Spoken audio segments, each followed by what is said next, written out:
Shivkranti TV news अन्याय, अत्याचार, बेकायदेशीर कृत्य करणाऱ्या विरुद्ध शोषित पीडित न्याय देणारा एकच आवाज। शिवक्रांती टीव्ही दिनबंधू न्यूज संपादक सत्यशोधक शंकरराव लिंगे 73 87 37 78 01।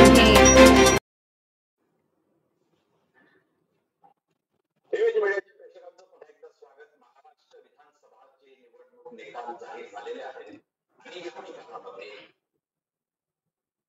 जे निकाल आलेले आहेत ते निकाल कुणाच्या मध्ये धक्कादायक आहेत तर कुणाच्या मध्ये हे अपेक्षित होते तर कुणाच्या मध्ये सामाजिक समीकरणच त्या पद्धतीचं असल्यामुळे हेच निकाल लागणार होते। अशा विविध मतांची आज चर्चा होते आहे।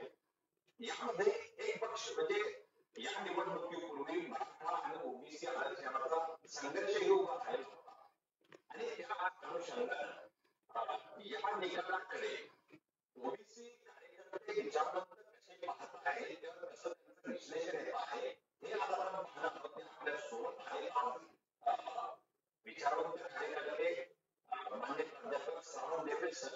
असं आपलं पुन्हा एकदा त्रिवेणी मीडियामध्ये स्वागत।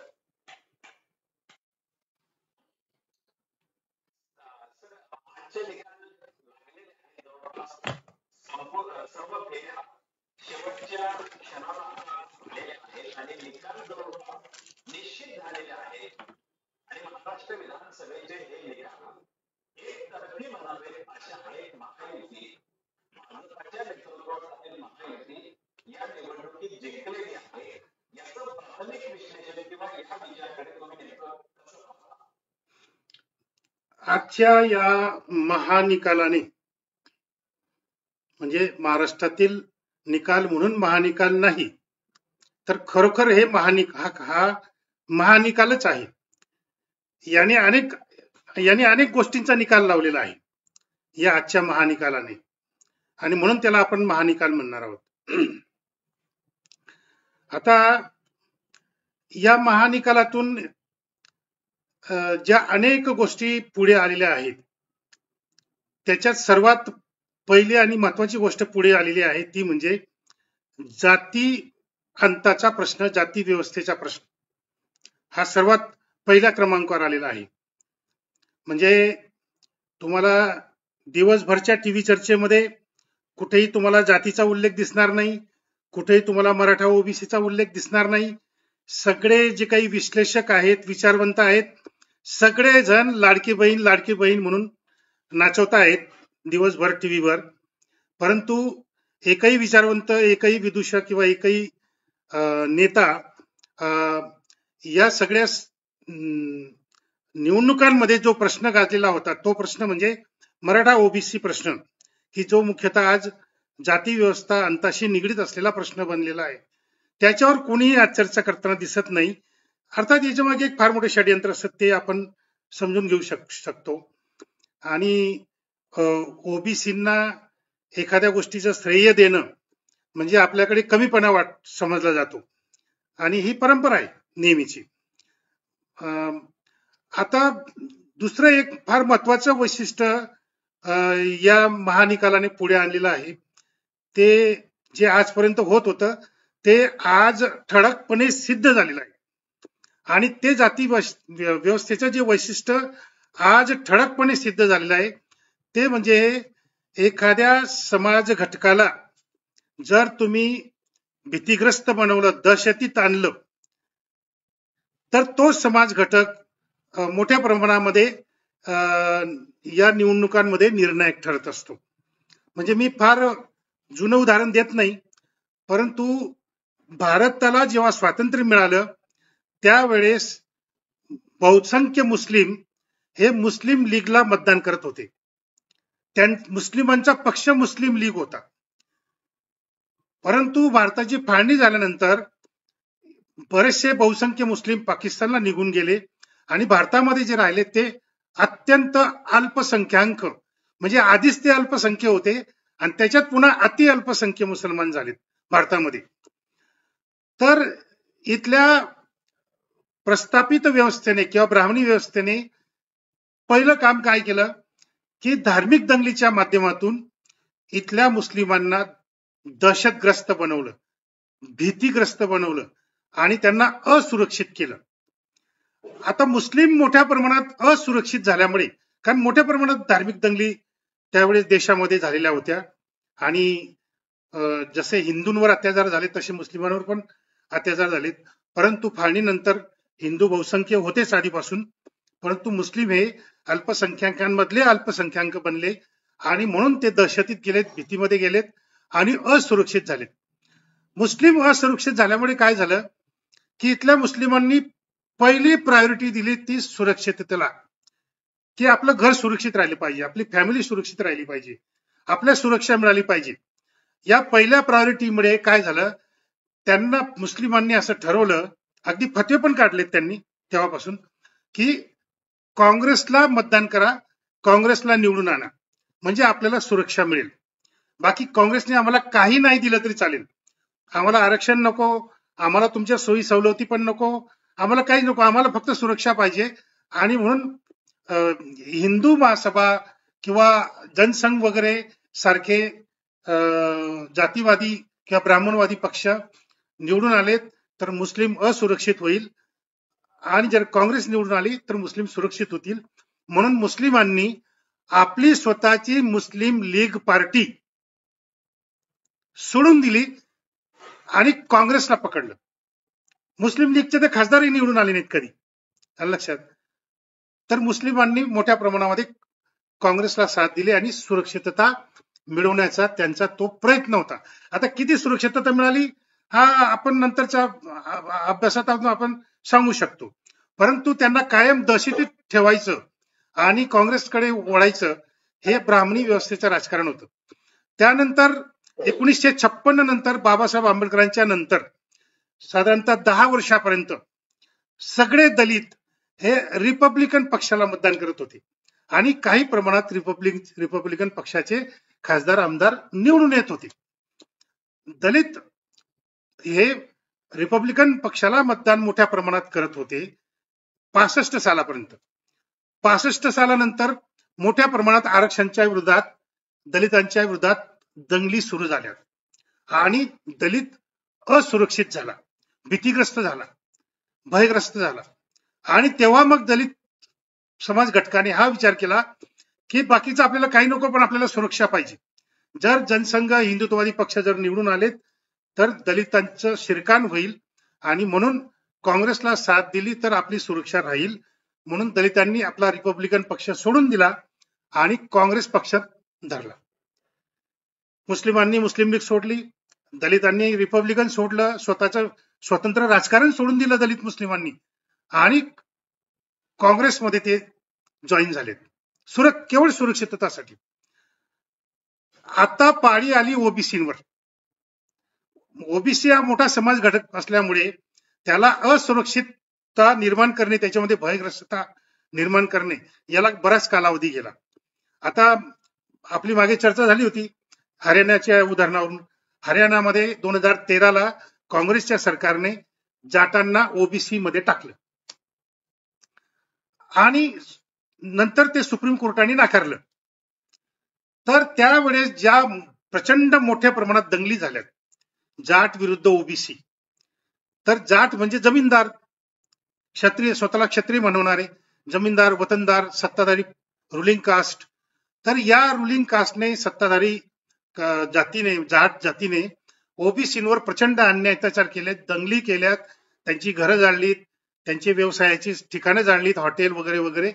आणि जी एक असुरक्षितता हरियाणामधल्या ओबीसीत निर्माण झाली, त्या असुरक्षिततेच्या पायी सुरक्षा मिळावी म्हणून तिथला ओबीसी पूर्णपणे भाजपकडे गेला. कारण काँग्रेस ही जाटांचंच राजकारण करते. म्हणजे काँग्रेसची सत्ता आली तर जाटच मुख्यमंत्री बनणार आणि जाट मुख्यमंत्री बनला की तो ओबीसीवर अन्याय अत्याचारच करणार, हे तिथलं समीकरण ठरलेलं असल्यामुळे काँग्रेसला अजिबात मतदान करायचं नाही. वास्तविक हरियाणामध्ये जी निवडणूक झाली 2-3 महिन्यापूर्वी, त्यावेळेस सगळ्या विचारवंतांनी, पुरोगाम्यांनी, प्रतिगाम्यांनी, सगळ्या टीव्ही चॅनलवाल्यांनी, स्वतंत्र संशोधन करणाऱ्या संस्थांनी एकमुखाने सांगितलं होतं की काँग्रेस बहुमतात येणार म्हणजे येणार, काँग्रेसची सत्ता हरियाणामध्ये येणार म्हणजे येणार आणि प्रचंड बहुमताने येणार, हे सगळ्यांनी एकमुखाने सांगितलेलं होतं. त्याच्यामुळे काय झालं की काँग्रेसमध्ये एवढी हवा भरली गेली काँग्रेसच्या फुग्यामध्ये की जेणेकरून या काँग्रेसने मित्र पक्षाला सुद्धा लाथाडून दिलं. ते म्हणाले आता आम्हाला मित्र पक्षाची गरज नाही, आमचं स्वतःच बहुमत येत आहे, त्यामुळे आम्हीच सगळ्या जागा लढवणार, आम्ही मित्र पक्षांना बरोबर घेणार नाही. म्हणजे एवढा आत्मविश्वास प्रचंड मोठ्या प्रमाणात हरियाणात निर्माण झालेला होता. आणि प्रत्यक्ष जेव्हा निकाल आला तेव्हा सगळ्यांचे होश उडालेत. तिथं भाजप बहुमतात आला आणि याचं एकमेव कारण ओबीसी. आणि हे भाजपने लक्षात घेतलं की ओबीसी मुळेच आपण हरियाणामध्ये सत्तेत आलेलो आहोत, अन्यथा आपण आलो नसतो, काँग्रेसचं सरकार येणार होतं, पण ओबीसी मुळे आपण सत्तेत आलो आणि म्हणून भाजपने त्याची परतफेड तिथे ओबीसी मुख्यमंत्री केला, परतफेड म्हणून सैनिक माडी समाजाचा. तर मी तेव्हापासून सांगतोय जे हरियाणात झालं तेच महाराष्ट्रात होणार. वास्तविक लोकसभेच्या निवडणुकीच्या वेळेस ओबीसी हा डिवायडेड होता, म्हणजे काही प्रमाणात तो मविया आघाडीकडे होता आणि मविया आघाडीकडे घटनेचं जे काही नरेटिव्ह निर्माण करण्यात आलं होतं की राज्यघटना धोक्यात आहे, संविधान धोक्यात आहे, लोकशाही धोक्यात आहे, त्याच्यामुळे मुस्लिम दलित यांनी मोठ्या प्रमाणात काँग्रेसला मतदान केलं आणि डिवायडेड असलेल्या ओबीसींनी पण काँग्रेस मवियाला मतदान केलं. त्यामुळे लोकसभा निवडणुकीमध्ये भाजपपेक्षा मवियाला जास्त जागा मिळाल्या महाराष्ट्रात. मधल्या 6 महिन्याच्या काळात हा जो प्रश्न मी विचारणार होतो तुम्हाला की लोकसभेमध्ये ओबीसी आणि विधानसभेमध्ये देखील ओबीसी घटक होता, पण लोकसभेमध्ये इंडिया आघाडीला विजय मिळाला, त्याचं विश्लेषणही आपण केलं. पण महत्वाचा मुद्दा असा आहे की ओबीसी हा जो घटक आहे म्हणजे याला भीतीत आणण्याचा प्रकार सत्ताधारी जातीकडून होतो, तसं महाराष्ट्रात झाल्याचं आपण जे म्हणताय.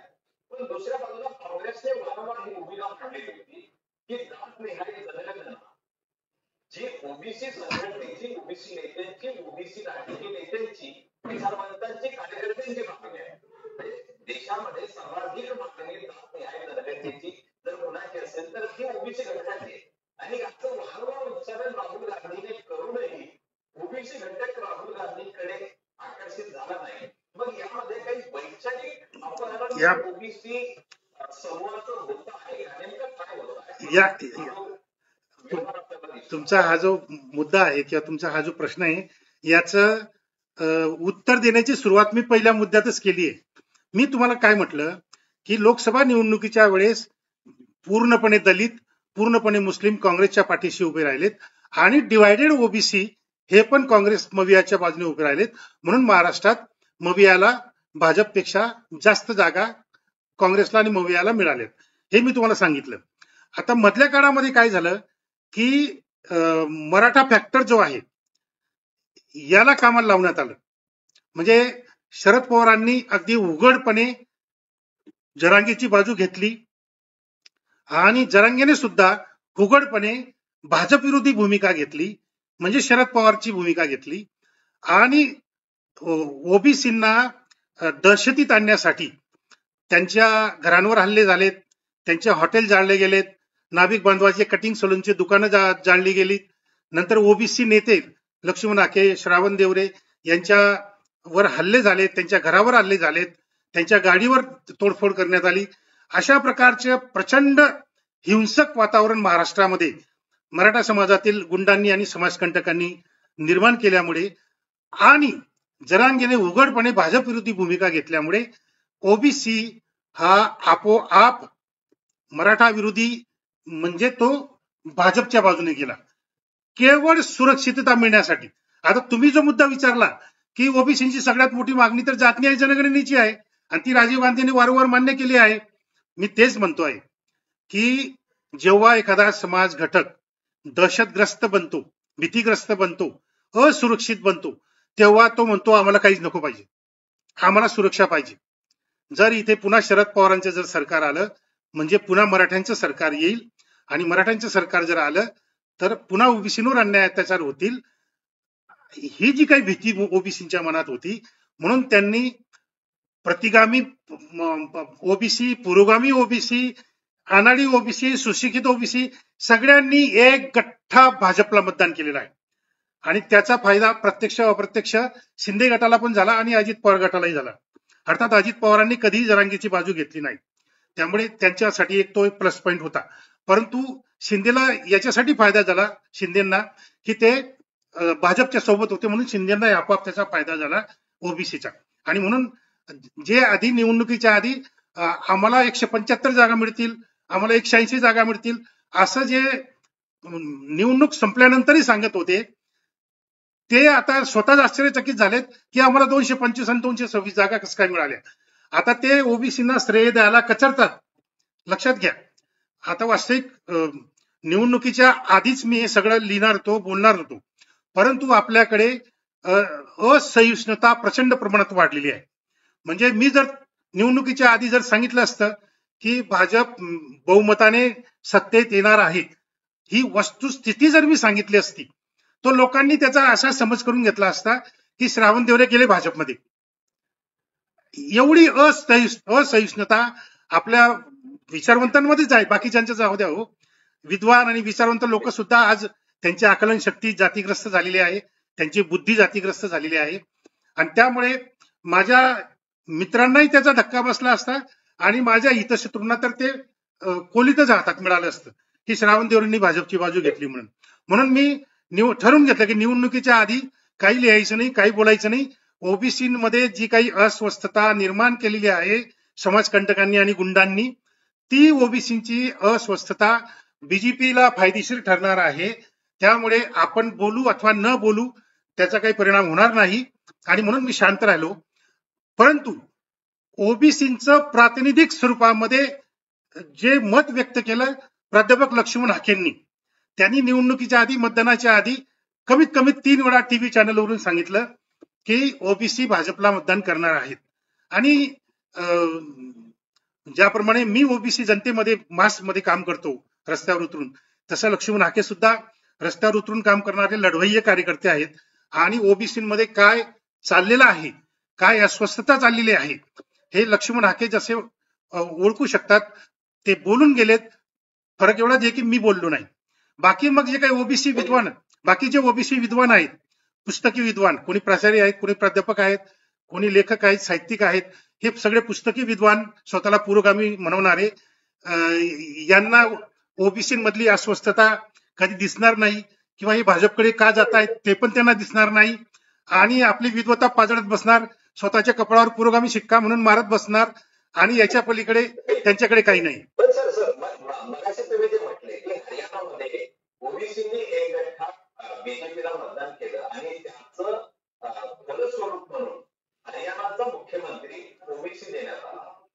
आताही आपण जे म्हणतात की महाराष्ट्रामध्ये बीजेपी किंवा महायुतीला जे यश मिळालं ते केवळ ओबीसी आणि ओबीसी मुळे आहे. तर मग आपण अशी अपेक्षा करता आहेत का किंवा अशी आशा आहे का की महाराष्ट्राचं मुख्यमंत्री पद देखील ओबीसी नेत्याला दिलं जाईल, अशी काही अपेक्षा आपल्याला वाटते आहे? अजिबात असं काही होणार नाही, कारण ओबीसीला नेहमी गृहीत धरलं जातं. आणि मगाशी मी जे सांगितलं की मुस्लिमांना भयग्रस्त केलं आणि काँग्रेस बहुमतात आली, तर काँग्रेसने कधी मुस्लिम प्रधानमंत्री केला नाही किंवा काँग्रेसने कुठे मुस्लिम मुख्यमंत्री पण नाही केला किंवा मुस्लिम मोठ्या प्रमाणात आपल्याला मतदान कर. मुस्लिम भयग्रस्त असल्यामुळे आपल्याला मतं देता आहेत. त्यांना परतावा करण्याची गरज नाही, त्यांना काही देण्याची गरज नाही. ते भीतीमुळे आपल्याला आपोआप मतदान करत राहतील, आपली सत्ता येत राहील.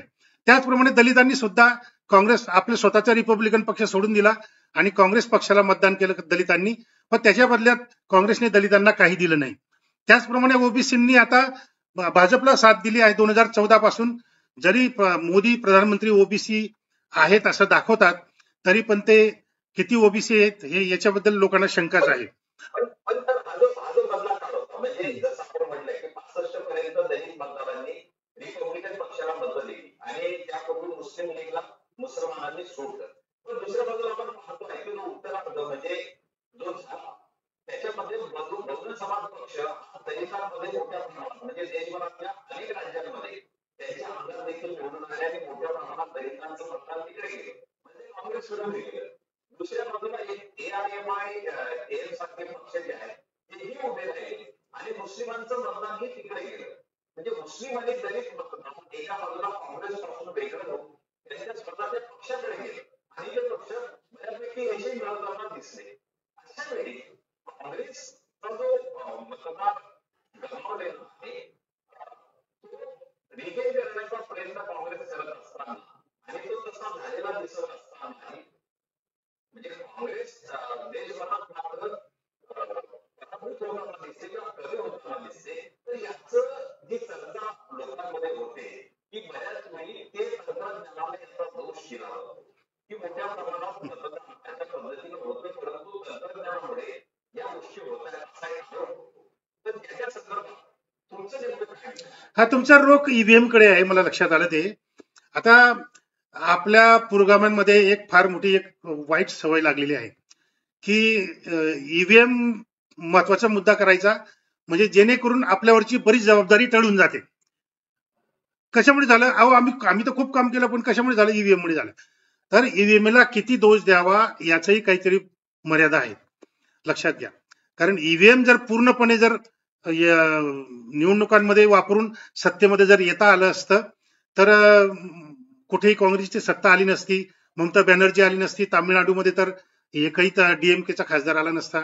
परंतु ईव्हीएमला काही विशिष्ट टेक्नॉलॉजीला मर्यादा असतात, हे आपण आधी लक्षात घेतलं पाहिजे. आणि निवडणुका किंवा लोकशाहीच्या वातावरणामध्ये लोकांची मानसिकता काय आहे याच्यावर बऱ्याच गोष्टी अवलंबून असतात. बघा, ईव्हीएम कधीही 100% वापरता येऊ शकत नाही किंवा त्याचा 100% गैरवापर करता येऊ शकत नाही, कारण त्या टेक्नॉलॉजीच्या मर्यादा आहेत. काय अगदी 7%, 8% किंवा 10% जास्तीत जास्त. परंतु इलेक्शनवर सगळ्यात मोठा निर्णायक फॅक्टर ठरतो तो म्हणजे लोकांची मानसिकता. हे बघा, संविधान धोक्यात आहे, नरेटिव्ह पसरवलं, त्याचा परिणाम झाला की नाही? म्हणजे लोकांची मानसिकता बदलवण्यासाठी जे नरेटिव्ह पसरवलं गेलं त्याचा परिणाम म्हणून काँग्रेसला मोठ्या प्रमाणात मतदान झालं की नाही? मग इथं ईव्हीएम गेलो कुठं? मग तेव्हा बी तर ईव्हीएम होताच. तर म्हणून मी वारंवार हे सिद्ध केलेलं आहे की ईव्हीएम वर तुम्ही जास्त भर देऊ नका. लोकांची मानसिकता, लोकांचं प्रबोधन, लोकांची मतं आपण बदलवली तर सत्ता बदल होऊ शकतो. हे कांचीराम साहेबांनी पण सिद्ध केलं, लालू मुलायम यांनी पण सिद्ध केलं, स्वामी पेरेरांनी तामिळनाडूमध्ये सिद्ध केलं. तर आपण महाराष्ट्रात का सिद्ध करू शकत नाही? हा माझा वारंवार प्रश्न आहे. आणि प्रत्येक समाज घटकामध्ये जसे प्रतिगामी घटक असतात तसे पुरोगामी पण घटक असतात. त्यामुळे पुरोगामींचा नेहमी प्रयत्न चालू असतो की आपल्या समाज घटकाचं स्वतंत्र राजकारण उभं राहिलं पाहिजे, स्वतंत्र आपला ओबीसी पक्ष उभा राहिला पाहिजे, दलितांना वाटलं आपला स्वतःचा दलित पक्ष उभा राहिला पाहिजे. हे कमी अधिक प्रमाणामध्ये जसं जेवढं तुम्ही प्रबोधन करणार आणि जेवढं शत्रू पक्ष जेवढा तुम्हाला तुमचं खच्चीकरण करणार त्याच्यावर हे अवलंबून असतं. तुम्ही मगाशी बहुजन समाज पक्षाचं उदाहरण दिलं. मधल्या काळामध्ये बहुजन समाज पक्ष यशस्वी झालाही एका राज्यामध्ये, परंतु नंतरच्या काळामध्ये ब्राह्मणी व्यवस्थेने बहुजन समाज पक्षाला संपून टाकलं, त्याचा सुपडा साफ केला आणि आता जेवढा बी काही बहुजन समाज पक्ष उरला आहे तो सगळा भाजपमध्येच काम करतो आहे, म्हणजे भाजपची बी टीम, सी टीम म्हणून. तर अशा पद्धतीने केवळ ईव्हीएमला दोष दिल्यामुळे, या गेल्या 10 वर्षात केवळ ईव्हीएमला दोष दिल्यामुळे आणि स्वतःची जबाबदारी झटकल्यामुळे, ईव्हीएमला दोष दिला की तुमची जबाबदारी खतम होते. त्यामुळे पण हरियाणा निवडणुकीमध्ये 20 जागांच्या संदर्भातले जो वाद होता तो निवडणूक आयोगाने अजूनही प्रलंबित आहे आणि त्या 20 जागांच्या निवडणुकीच्या संदर्भातले जे काही मुद्दे असतील ते निवडणूक आयोगासमोर काँग्रेसने नेलेले, परंतु त्याच्यावर निर्णय झालेला नाही. म्हणजे एका बाजूला निवडणूक आयोगाची जी काही भूमिका दिसते त्या भूमिकेवरही प्रश्नचिन्ह वारंवार उभं केलं जातं. प्रॅक्टिकल स्वरूपातून तो एक भाग दिसतोय. नाही, असू शकतं. हे बघा, काही ठिकाणी असे वाद प्रत्येक निवडणुकीत काही जागांमध्ये असे वाद होतात, कुठे पैसे वाटप, कुठे ईव्हीएम बदल किंवा कुठे ईव्हीएम सापडलेत, हे प्रत्येक निवडणुकीत हे चालूच असतं. आणि मग ते निवडणूक आयोगाकडे तक्रार करा, सुप्रीम कोर्टात तक्रार करा, हे चालूच असतं. परंतु एकूण ओव्हरऑल जर आपण टोटल असा विचार केला तर जे हरियाणामध्ये घडलं ते केवळ ओबीसी मुळे घडलं आणि जे आता महाराष्ट्रात घडलंय तेही केवळ आणि केवळ ओबीसी मुळे घडलंय. परंतु ओबीसींना नेहमी गृहीत धरल्यामुळे ओबीसींनी अशी अपेक्षा करू नये की आपण भाजपला एवढ्या मोठ्या बहुमताने आपण निवडून दिलं म्हणून भाजप लगेच आपला ओबीसी मुख्यमंत्री करेल किंवा ओबीसी उपमुख्यमंत्री करेल, अशी काही अपेक्षा आपण बाळगण्यात अर्थ नाही, कारण आपण आपल्या सुरक्षिततेला प्रायोरिटी दिली आहे. आणि दुसरीकडे तुम्ही जे म्हटले की काँग्रेसने जात न्याय जनगणनेचा मुद्दा घेतला, 50% आरक्षणाची मर्यादा काढण्याचा मुद्दा घेतला. प्रश्न असा आहे की काँग्रेसवर किती विश्वास ठेवावा, कारण काँग्रेसनेच जात न्याय जनगणना बंद पाडली, काँग्रेसनेच कालेलकर आयोग गाडून टाकला, काँग्रेसनेच मंडल आयोग गुंडाळून ठेवलेला होता आणि काँग्रेसनेच बाबरी मस्जिदचं प्रकरण घडवून आणलं सत्तेमध्ये असताना भाजपला पुढे करून. आणि जेव्हा आज राहुल गांधी विरोधी बेंचवर बसून लोकसभेत बोलतात की 3च सचिव ओबीसींचे आहेत, 3च सचिव ओबीसींचे आहेत, अरे मग तुमच्या राज्यात काय केलं तुम्ही? आणि आजही काही राज्यांमध्ये तुमची सत्ता आहे, तिथं का नाही तुम्ही कर्नाटकमध्ये जात न्याय जनगणना का नाही करत? बिहारमध्ये जर नितीश कुमार करू शकतात आपल्या राज्यात, कर्नाटकमध्ये का नाही करू शकत? तेलंगणामध्ये तुमचं राज्य आहे, तिथं का नाही करू शकत? साधा प्रश्न आहे. म्हणजे चुनावी जुमले, आता ओबीसी लक्षात यायला लागलं ओबीसींच्या की चुनावी जुमले काँग्रेस पण करतं, केवळ भाजप नाही. तर सांगायचा माझा मुद्दा असा आहे की काँग्रेसवर विश्वास ठेवावा अशी परिस्थिती आज ओबीसीमध्ये अजिबात नाही. राहुल गांधीने कितीही क्रांतिकारक भाषण करू द्या, राहुल गांधी कितीही ओबीसींच्या बाजूने बोलू द्या, परंतु राहुल गांधी किंवा काँग्रेस यांच्यावर अजिबात ओबीसी बाकीच्यांचा असेल विश्वास, कारण बाकीचे लोक आपले दलित मुस्लिम लगेच चालले काँग्रेसकडे, तसं ओबीसींचं नाही आहे. ओबीसींची जी काही मानसिकता तयार केलेली आहे मधल्या काळामध्ये, त्याच्या कारणास्तव ओबीसीला नाईलाजास्तव भाजपकडे जावं लागतं. याचं कारण असं की काँग्रेस ही जातीवाद्यांचं राजकारण करते, क्षत्रिय जातींचं राजकारण करते, जात पटेल मराठ्यांचं राजकारण करते काँग्रेस. त्याच्यामुळे कुठल्याही परिस्थितीत ओबीसी आता काँग्रेसकडे परत जाणे शक्य नाही. आता तुम्ही म्हणाल पण याचा दुसरा परिणाम असा आहे का, म्हणजे आता मगाशी आपण जे म्हणतात की ब्राह्मणी शक्तींचा एक उल्लेख करून आपण म्हटलं की त्यांनी मुसलमानांना बरोबर दलितांना त्यांनी हे केलं. आता ओबीसीच्या घाबरलेल्या मानसिकतेत आहे आणि म्हणून तो काँग्रेसकडून भाजपाकडे वळत आला. पण दुसऱ्या बाजूला म्हणजे ओबीसी एक विचारवंत कार्यकर्ते आणि ओबीसी चळवळ ही आपण चालवतो, ओबीसी राजकीय भूमिका आपण घेतली.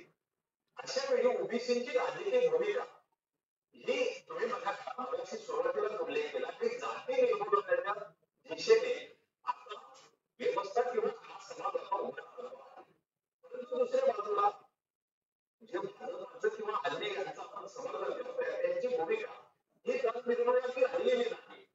मग अशा वेळी ओबीसीची नेमकी भूमिका म्हणजे ओबीसी काँग्रेसकडे परत जाणार नाही, तो दिल्लीला भाजपकडे राहील, म्हणजे जातीच्या संदर्भामध्ये नेमकी ओबीसीची भूमिका आता वैचारिक नेमकी काय असेल? जर राजकारण अशा पद्धतीचं होत असेल तर ओबीसीची सामाजिक भूमिका नेमकी काय आहे? हा, या प्रश्नाचं उत्तर मगाशी तुम्हीच दिलेलं आहे चंद्रकांतजी. तुम्ही मगाशी बोलता एक बोलून गेलेत की दलित जर काँग्रेसकडे गेलेले असतील तर मग बहुजन समाज पक्ष कसा आला, मुस्लिम जर काँग्रेसकडे गेले असतील तर मग एमआयएम कशी आली. हेच उत्तर आहे. कायमस्वरूपी कुठलाही समाज घटक भीतीग्रस्त राहील किंवा तुमच्या दावणीला बांधलेला राहील अशी परिस्थिती लोकशाहीमध्ये नसते. काही कालांतराने ओबीसी पण हा विचार करू शकतो की आपला स्वतःचा पक्ष उभा राहणं आवश्यक आहे, कारण जोपर्यंत ओबीसी पक्ष उभा राहत नाही तोपर्यंत जात न्याय जनगणना होणार नाही, 50% मर्यादा तुटणार नाही आणि ओबीसींच्या लोकसंख्येच्या प्रमाणात ओबीसींना काहीच मिळणार नाही. हे हळूहळू ओबीसींच्या लक्षात आलेलं आहे. जसं की बहुजन समाज पक्षाच्या लक्षात आलं की दलितांचा पक्ष उभा राहायला पाहिजे म्हणजे दलितांना न्याय मिळेल. जसं मुस्लिमांना लक्षात आलं की मुस्लिमांचा पक्ष उभा राहिला एमआयएम सारखा तर मुस्लिमांना न्याय मिळेल. तसंच ओबीसी मध्ये सुद्धा आता माझ्यासारखे जे काही मित्र आहेत, कार्यकर्ते आहेत, आम्ही प्रयत्न करतो आहे की ओबीसींचं स्वतंत्र राजकारण उभारायला पाहिजे, ओबीसींचा स्वतंत्र पक्ष उभारायला पाहिजे. आणि म्हणून मी वारंवार तामिळनाडू पॅटर्नवर बोलत असतो. आज नाही तर उद्या तामिळनाडू पॅटर्नला यश मिळणार आहे. कायमस्वरूपी ओबीसी म्हणजे तो कायमस्वरूपी काँग्रेसकडे जाणार नाही आणि परंतु तो कायमस्वरूपी भाजपकडे पण राहणार नाही. लक्षात घ्या, केव्हा ना केव्हा एकदा काँग्रेस एकदा भाजप हे जे काही चालू आहे नौटंकी ही ओबीसींना सोडावी लागेल आणि स्वतःचा स्वतंत्र ओबीसी पक्ष उभा करून न्याय मिळवून घ्यावा लागेल. जसं लालू मुलायम यांनी केलं, जसं तामिळनाडूमध्ये स्टॅलिन करुणानिधी आणि स्वामी पेरियार यांनी केलं, त्याप्रमाणे महाराष्ट्रामध्ये ओबीसी स्वतःचा स्वतंत्र ओबीसी पक्ष उभा करतील आणि ओबीसीचा पक्षाचा ओबीसी मुख्यमंत्री आणि तिथून मग वाटचाल पूर्ण देशाकडे अशा पद्धतीने होणार आहे. जाती अंताकडे जाणारा आपला देश असल्यामुळे ओबीसीच्या नेतृत्वाखालील ओबीसी पक्ष जाती अंत करण्यासाठी तामिळनाडूमधून महाराष्ट्रातून तो पूर्ण भारतात जाणार आहे. ही जी काळाची जी वाटचाल आहे जाती अंताची, ही काळाची वाटचाल फार काही काळ थांबवू शकतात, परंतु ती कायमस्वरूपी रोखू शकत नाही, अडवू शकत नाही. ती जाती अंताकडे जाणार म्हणजे जाणार. सर, एक थोडंसं मी टक्केवारीला घेऊन एक प्रश्न विचारू पाहतो की मतदान जे होतं म्हणजे 65% अंतर्गत जे होतं त्याच्यामध्ये वरच्या जात समूहाचं मतदान हे नेहमी मोठ्या प्रमाणात होत असतं बहुधा. दुसऱ्या बाजूला आपण जे म्हणतो की लोकसभेमध्ये जसं मराठा, मुस्लिम आणि दलित ही मतं मोठ्या प्रमाणात पाहायला लागली. विधानसभेलाही ही शक्यता मोठी होती. म्हणजे वरच्या जाती दलित, मराठा, मुस्लिम ही मतं मोठ्या प्रमाणात होत असताना ओबीसी मतदारांचं प्रमाण नेमकं किती असेल या सगळ्या प्रकारामध्ये असं तुम्हाला वाटतं? म्हणजे या निवडणुकीत तुम्ही जर टीव्हीच्या पडद्यावर जर आकडे बघितलेत, मला तर खरं म्हणजे हसू पण येत होतं आणि थोडंसं आश्चर्य पण वाटत होतं की आपण हे जे निकाल पाहतो आहेत हे लोकसभेचे निकाल पाहतो आहेत काय. म्हणजे जे आकडे लोकसभा निवडणुकीत काँग्रेसच्या खात्यात होते, शरद पवारच्या राष्ट्रवादीच्या खात्यात होते, किंवा काय आणखी कोण तो तिसरा पक्ष उभाटा पक्षाच्या खात्यात होते, अहो तेच आकडे आता विधानसभेच्या निवडणुकीत दिसत आहेत. ही गोष्ट किती आश्चर्यजनक आहे, लक्षात घ्या. तर सांगायचा माझा उद्देश असा आहे की ही सगळी जी किमया आहे ही एक गठ्ठा ओबीसी मतदारांनी घडवून आणलेली किमया आहे. आणि म्हणून जिथं स्वतः भाजपच 175ची अपेक्षा धरत होता तिथं तो 226च्या वरती गेला एकूण टोटल महायुती, आणि तो पूर्वीच्या आतापर्यंतच्या आकड्यांच्याही पलीकडे गेला भाजप स्वतः, म्हणजे काहीतरी 125-26च्याही पुढे चालला गेलेला आहे. म्हणजे एवढं एक गठ्ठा मतदान महायुतीला ओबीसींनी केल्यामुळे झालं, दलितांनी नाही. दलितांनी पूर्णपणे काँग्रेसला मतदान केलेलं आहे संविधानाच्या नरेटिव्हमुळे. मुस्लिमांनी सुरक्षितेच्या पायी पूर्णपणे काँग्रेसला मतदान केलेलं आहे. त्यामुळे ही किमया दलित या निवडणुकीत विभाजन पण मोठ्या प्रमाणात पाहिलेलं होतं. म्हणजे अनेक जवळपास 7 ते 8 उमेदवार प्रत्येक मतदारसंघात होते. तर ते विभाजनाचा काही परिणाम असेल की नाही? काही परिणाम नाही. किती अपक्ष निवडून आले 288 मधून? काही परिणाम नाही. एक गठ्ठा, एक तर भाजप, एक तर काँग्रेस, एक तर भाजप, एक तर काँग्रेस, अशी सरसकट विभागणी झालेली आहे. आणि काही लोकांचे तर डिपॉझिट जप्त झालेले आहेत, काही अपक्षांचे वगैरे, किंवा तुम्ही म्हणता ते 7-8 उमेदवार वगैरे. त्याचा काही परिणाम नाही झाला. हा केवळ आणि केवळ ओबीसीमध्ये असुरक्षितता निर्माण केल्यामुळे ती भाजपला फायदेशीर ठरली. आणि याच्यात सर्वात मोठा महत्वाचा फॅक्टर आहे की जरांगे जी आजपर्यंत भाषा करत होता की याला गाडू, त्याला साफ करू, त्याला हे करू, तर ते नाटक आता बंद झालेलं आहे. त्याच्यातून आता मुक्ती मिळायला हरकत नाही. अलग लक्षात. म्हणजे जी काही समाजकटकाची दहशत होती, जाडपोड, मारहाण, ओबीसी नेत्यांना मारठोक करणे, त्यांच्या घरांवर हल्ले करणे, ही भीती कुठेतरी थोडीफार आता कमी झालेली आहे. कारण भाजप कितीही वरवर काही म्हणत असला आणि ओबीसींना श्रेय देत नसेल, परंतु भाजपलाही कळतं की केवळ ओबीसीमुळे आपण एवढ्या प्रचंड बहुमतामध्ये आलेलो आहोत. आणि त्यामुळे भाजपला निश्चित ओबीसीचा विचार करावाच लागेल. आणि ओबीसींना काही प्रमाणात का होईना त्यांना ते उपमुख्यमंत्री बनवणार नाहीत आणि मुख्यमंत्री बनवणार नाहीत, आणि तशी ओबीसींची अपेक्षा पण नाही, आलं लक्षात. परंतु सुरक्षितता देण्याच्या बाबतीमध्ये भाजप निश्चित पावलं उचलेल याची मला पूर्णपणे अपेक्षा आहे, आशा आहे. आणि येत्या काळामध्ये ही दहशत कमी कमी होत जाणार आहे. आणि याच्याबद्दल मी ओबीसीचं खरं म्हणजे अभिनंदन करतो की तुम्ही योग्य वेळीस योग्य निर्णय घेतला आणि तुमची भयग्रस्तता तुम्ही कमी करण्यासाठी किंवा तुमची असुरक्षितता कमी करण्यासाठी तुम्ही जे काही हे किमया घडून आणली तिला माझा खरोखर सॅल्यूट आहे, सलाम आहे.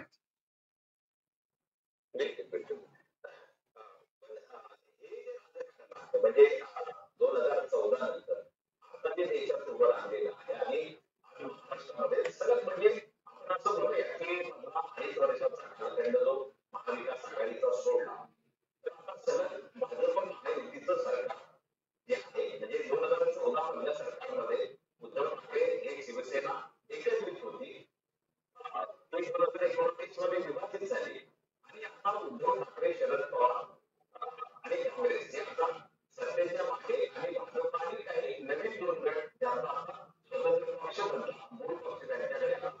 तर हे महाराष्ट्रातलं बदललेलं राजकारण आहे. या राजकारणामध्ये ओबीसीने मतदान केल्यामुळे ओबीसीच्या अनुषंगानं हे राजकारण किंवा हे सत्ताकारण आता पुढे कसं जाणार? बघा, मला याच्यातून एक महत्वाची गोष्ट पुढे आणायची आहे की जेव्हा जेव्हा तुम्ही ओबीसीच्या विरोधात वागता किंवा ओबीसीच्या विरोधात काही निर्णय घेतात तेव्हा तेव्हा ओबीसींनी आपली किमया दाखवलेली. बघा, 2013ला ज्याप्रमाणे हरियाणात जाटांना ओबीसी मध्ये टाकलं काँग्रेसने, तर तिथे ताबडतोब ओबीसींनी काँग्रेसची सत्ता खतम केली आणि भाजप तिथं सत्तेत आली. 2013ला त्याच वेळेस 2013ला पृथ्वीराज चव्हाणांनी मराठा समाजाला आरक्षण दिलं आणि ओबीसीच्या विरोधामध्ये एक वातावरण निर्मिती केली त्या काळामध्ये. तर ओबीसींनी ताबडतोब पृथ्वीराज चव्हाणांना शिक्षा दिली, त्यांचं सरकार गेलं आणि भाजपचं सरकार आलं. म्हणजे हे ओबीसींनी हे करून दाखवलं. त्यानंतर याच्यातून काही फडणवीसांनी याच्यातून काहीतरी शिकलं पाहिजे होतं, परंतु त्यांना असं वाटलं की आपण हे उलटवू शकतो, म्हणून फडणवीसांनी सुद्धा सत्तेत आल्यानंतर मराठा आरक्षणाचा प्रश्न पेटता ठेवला आणि त्यांना असं वाटलं की मराठा आपल्याला मोठ्या प्रमाणात मतदान करतील आणि आपलं कायमस्वरूपी सत्ता राहील. परंतु त्यांना जाती व्यवस्थेचा अभ्यास नसल्यामुळे ते हे लक्षात त्यांच्या येऊ शकलं नाही की क्षत्रिय जाती ज्या असतात मराठा, जाट, पटेल सारख्या या म्हणजे मगाशी एका मुलाखतीमध्ये बाळासाहेब प्रकाश आंबेडकरांनी पण स्पष्टपणे मुलाखतीत सांगितलं होतं की मराठा माणूस हा कधीही चुकूनही मराठेतर पक्षाला मतदान करत नाही. इतकी स्पष्ट भूमिका बाळासाहेब प्रकाश आंबेडकरांनी एक 8-10 दिवसापूर्वीच एका मुलाखतीमध्ये त्यांनी म्हटलं होतं की मराठेतर म्हणजे क्षत्रियेतर म्हणजे जाटेतर, पटेलेतर, मराठेतर माणूस या पक्षांना मराठा माणूस, जाट माणूस, पटेल माणूस चुकून सुद्धा मतदान करत नाही. हे जे काही निरीक्षण बाळासाहेब प्रकाश आंबेडकरांचं होतं ते निरीक्षण फडणवीसांनी लक्षात घेतलं नाही. त्यांनी पुन्हा मराठा आरक्षणाचा प्रश्न पेटता ठेवला, सरकारी रसद पुरवून लाखांचे मोर्चे काढायला लावलेत, पूर्ण महाराष्ट्र भीतीग्रस्त बनवला, भयग्रस्त बनवला आणि मराठा आरक्षण 2018ला दिलं. त्याचा परिणाम असा झाला की ओबीसींनी फडणवीसांना पण शिक्षा सुनावली. 2019 मध्ये फडणवीसचं सरकार गेलं आणि मवियाचं सरकार आलं. म्हणजे ओबीसींनी पृथ्वीराज चव्हाणाला पण शिक्षा अद्दल घडवली, फडणवीसांना पण अद्दल घडवली आणि त्याच्यानंतर 2024च्या निवडणुकीच्या आधी फडणवीसांच्या लक्षात ही गोष्ट आली असेल कदाचित आणि म्हणून त्यांनी जर ओबीसींना आपलंसं करायचं असेल तर ओबीसींना आपण दहशतीत आणलं पाहिजे आणि त्यांनी जरांगेचा पद्धतशीरपणे वापर करून घेतला आणि शरद पवारांनी जरांगेची बाजू घेतल्यामुळे फडणवीसांना त्याचा फायदा झाला. कदाचित असं असू शकतं की हे शरद पवार साहेब आणि फडणवीस साहेब यांच्यामधली काहीतरी एकजूट असण्याची शक्यता वाटते मला, किंवा जरांगेच्या खांद्यावर बंदूक ठेवून आपण हे ओबीसीचं राजकारण करू शकतो असं त्यांना वाटलं असावं कदाचित. पण एवढा मोठा फटका बसल्यानंतर मला खात्री आहे की शरद पवार साहेब आता एवढी मोठी अद्दल घडल्यानंतर शरद पवार साहेब किंवा काँग्रेस किंवा उबाठा वगैरे हे आता जरांगेला पाठिंबा देणं बंद करतील, समर्थन करणं बंद करतील आणि त्यांची जी काही गुंडगिरी आहे त्यांच्या समाजकंटकांची तिच्यावर काहीतरी लगाम लावतील आणि ओबीसीसाठी एक चांगलं वातावरण तयार करतील अशी अपेक्षा मी शरद पवार साहेब, उद्धव बाळासाहेब ठाकरे साहेब, नंतर नाना पटोले साहेब आणि फडणवीस साहेब, शिंदे साहेब यांच्याकडनं करतो आहे आणि त्याप्रमाणे होईल असं मला वाटतं. पण सर म्हणजे आता ओबीसी एकटा भाजपच्याकडे किंवा महायुतीकडे गेलेला आहे. 2014 पासून केंद्रात होते, म्हणजे जो ओबीसी मोठ्या प्रमाणात भाजपकडे केंद्रातही मतदान करतो असं आपण मानतो. परंतु त्याच सरकारने ओबीसीचं विभाजन करण्याची प्रक्रिया गेल्या 10 वर्षापासून चालवली आहे रोहिणी आयोगाच्या माध्यमातून.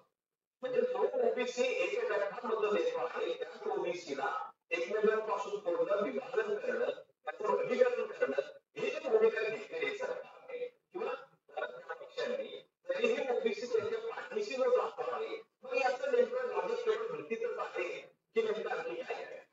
हे बघा, ब्राह्मणशाहीची किंवा ब्राह्मणवादाची फार मोठी अडचण बाबासाहेबांनी करून ठेवली आहे. काय अडचण निर्माण करून ठेवली बाबासाहेबांनी ब्राह्मणशाही समोर? की तुम्हाला सत्तेमध्ये यायचं असेल तर तुम्ही ज्यांना शत्रू समजतात, दलित, आदिवासी, मुस्लिम आणि ओबीसी, त्यांच्या पाठिंब्यावरच तुम्हाला सत्ता मिळेल. आणि ही सगळ्यात मोठी अडचण बाबासाहेबांनी ब्राह्मणांच्या समोर निर्माण करून ठेवलेली आहे. मग त्याच्यावर उपाय काय करायचा? तर ब्राह्मणवाद्यांनी हा उपाय शोधला की यांना एकमेकांमध्ये आपसामध्ये झगडत ठेवायचं, यांच्यामध्ये विभागणी करायची, यांना तोडायचं, एकमेकांच्या विरोधात दहशतीमध्ये ठेवायचं, मतं मिळवायची आणि सत्तेमध्ये यायचं. जे काँग्रेसने केलं तेच नंतर भाजपने पण केलं. तर ज्याच्या पाठिंब्याने आपण सत्तेत येतो, तो पाठिंबा देणारा हा आपला मूलभूत शत्रू आहे, हे ब्राह्मणांना माहिती आहे. त्यामुळे शत्रूचा पाठिंबा घेताना शत्रूला किती डोक्यावर चढवावं की जेणेकरून आपणच भस्म होऊन जाऊ, तर ते भस्म होऊ नये याची ते काळजी घेतात. ओबीसीचा पाठिंबा घेतात पण ओबीसीची विभागणी पण करतात, ओबीसीचा पाठिंबा घेतात पण जातीय जनगणना पण करत नाही. तर ही लढाईचे धोरण असतात की तुम्ही जेव्हा लढत असतात त्यावेळेस तुम्हाला जे कोणी मित्र म्हणून जेव्हा कोणी तुम्हाला मदत करायला येतं तेव्हा त्या मित्रांना डोक्यावर बसू देऊ नका. त्यांची फक्त मदत घ्या, वापरा, यूज अँड थ्रो, ही भूमिका ब्राह्मणवाद्यांची असते. त्यामुळे दलितांचा जरी पाठिंबा मिळाला काँग्रेसला तरी काँग्रेसने दलितांसाठी फार काही केलं नाही. उलट दंगलींना प्रोत्साहन दिलं, जाती दंगली, धार्मिक दंगली, मुस्लिमांनाही याच्यात ठेवलं अस्वस्थतेमध्ये.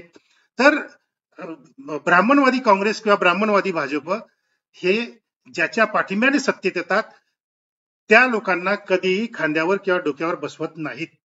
का त्यांना माहिती आहे की हे एकदा जर डोक्यावर बसलेत, एकदा जर खांद्यावर बसलेत तर आपणच भस्म होऊन जाऊ, याची रास्त भीती ब्राह्मणवादी काँग्रेस आणि ब्राह्मणवादी बीजेपीला सातत्याने वाटत असते. आणि म्हणून ते तुम्हाला गृहीत धरून तुमच्याकडनं पाठिंबा घेतात, तुम्हाला भीतिग्रस्त मध्ये ठेवून पाठिंबा घेतात आणि सत्तेमध्ये ते येत राहतात. हे जोपर्यंत दलित, आदिवासी, ओबीसी, मुस्लिम यांची मानसिकता जोपर्यंत तयार होत नाही तोपर्यंत हे पूर्ण भारतात असंच चालणार की जे तामिळनाडूमध्ये चालत नाही पण पूर्ण भारतात चालतं. तामिळनाडूमधले दलित, आदिवासी, मुस्लिम, ख्रिश्चन हे सगळे ओबीसीच्या नेतृत्वाखाली काम करतायत आणि त्यामुळे तामिळनाडू पॅटर्न तयार झाला आहे ओबीसीच्या नेतृत्वाखाली. आणि म्हणून तो 60 वर्षापासून यशस्वी आहे आणि अजूनही पुढे तो अनेक वर्ष तो तामिळनाडू पॅटर्न यशस्वी राहील. जोपर्यंत ओबीसी नेतृत्व राहील तोपर्यंत तामिळनाडू पॅटर्न यशस्वी राहील. ओबीसीचं नेतृत्व जर तुम्ही खतम करण्याचा प्रयत्न केला तर तामिळनाडू पॅटर्नही खतम होईल आणि मग तिथे एकदा काँग्रेस एकदा भाजप तामिळनाडूमध्ये पण यायला लागेल आणि तामिळनाडूमध्ये पण मग जाती दंगली सुरू होतील, धार्मिक दंगली सुरू होतील, भयग्रस्त वातावरण निर्माण होईल आणि जातीमध्ये भांडणं होतील. पण ओबीसीच्या नेतृत्वाखाली तामिळनाडू पॅटर्न. आता भाजप किंवा महायुती या पक्षाचे ज्यांना बरोबर मतदान ओबीसी समूहाने केलेलं आहे, भाजप किंवा महायुती हे काही पुढाकारांना काही म्हणतात. एका बाजूला म्हणजे ओबीसीने जे एवढी मदत केली महायुतीला किंवा भाजपला, तर त्याची परतफेड म्हणजे एक वर जर द्यायचा ठरवला म्हणजे महायुती सरकारने ओबीसीला त्यांना काय म्हणून दिलं पाहिजे या मोबदल्यात असं तुम्ही नाही, आम्ही तर म्हणणार की तुमच्या पाठीशी जर 100% ओबीसी एवढा उभा राहिलेला आहे आणि तुम्हाला सत्तेत जर आणलं असेल तर तुम्ही जात न्याय जनगणनेची भूमिका घ्या, 50% आरक्षण मर्यादा तोडण्याची भूमिका घ्या आणि ओबीसीच्या लोकसंख्येच्या प्रमाणात ओबीसींना आरक्षण द्या आणि मराठ्यांना पण त्यांच्या लोकसंख्येच्या प्रमाणात स्वतंत्र आरक्षण द्या. जात न्याय जनगणना केल्यामुळे ते सहज शक्य होईल. आणि दुसरी सर्वसामान्य जनतेची मागणी जी आहे ती हीच आहे की त्यांनी किमान नाही मुख्यमंत्री तर निदान उपमुख्यमंत्री तरी करावं भुजबळ साहेबांना. ही साधी एका सर्वसामान्य ओबीसीची इच्छा आहे की उपमुख्यमंत्री तरी करावं. पण आज तशी काही परिस्थिती दिसत नाही, कारण अजित पवार काही उपमुख्यमंत्री पद सोडणार नाही भुजबळांसाठी. आणि फडणवीस जर मुख्यमंत्री झाले तर एकनाथ शिंदे उपमुख्यमंत्री बनतील. म्हणजे नेहमीप्रमाणे 2 मराठा 1 ब्राह्मण या पद्धतीने महाराष्ट्रात राजकारण चालू राहील. आणि असंच राजकारण जर चालू राहिलं 2 मराठा आणि 1 ब्राह्मण, तर एक ना एक दिवस ओबीसी खऱ्या अर्थाने जागृत होईल आणि स्वतःचा ओबीसी पक्ष स्थापन करून ओबीसीची सत्ता दलितांसाठी, आदिवासींसाठी, मुस्लिमांसाठी आणि मराठ्यांसाठी सुद्धा इथं ओबीसीची सत्ता आल्याशिवाय राहणार नाही. पण शेवटी या सगळ्या निकालाचं म्हणजे आपण निकालाच्या पक्षांच्या आकडेवारी किंवा संख्येमध्ये जाणार नाही, परंतु या निकालाचा येणाऱ्या 5 वर्षामध्ये महाराष्ट्राच्या एकूण सामाजिक जीवनावर नेमका काय प्रभाव किंवा परिणाम असणार? जर दलित, आदिवासी, मुस्लिम, ओबीसी, मराठा या नॉन ब्राह्मण समाज घटकांनी जर खऱ्या अर्थाने जर आत्मचिंतन केलं तर या 5 वर्षामध्ये निश्चित काहीतरी क्रांतिकारक बदल आपण घडवून आणू शकतो. या सगळ्या समाज घटकांमधल्या विद्वानांनी, साहित्यिकांनी, लेखकांनी, विचारवंतांनी छोटे मोठे आमिष बाजूला ठेवून, छोटे मोठे इगो बाजूला ठेवून कुठेतरी एकत्र जमून गंभीरपणे विचारविनिमय केला पाहिजे. काही निर्णय घेतले पाहिजेत, त्या निर्णयाप्रमाणे काम केलं पाहिजे. म्हणजे 2029 पर्यंत तुम्हाला स्वतंत्र असा एक बहुजन ओबीसी नेतृत्वाखाली बहुजन असा एक राजकीय पक्ष तुम्हाला तामिळनाडू पॅटर्न प्रमाणे उभा करता येईल, अशी माझी अपेक्षा या 5 वर्षामध्ये आहे आणि ती होईल असं मला वाटतं. त्याची चर्चा आमची अनेक लोकांशी चालू आहे.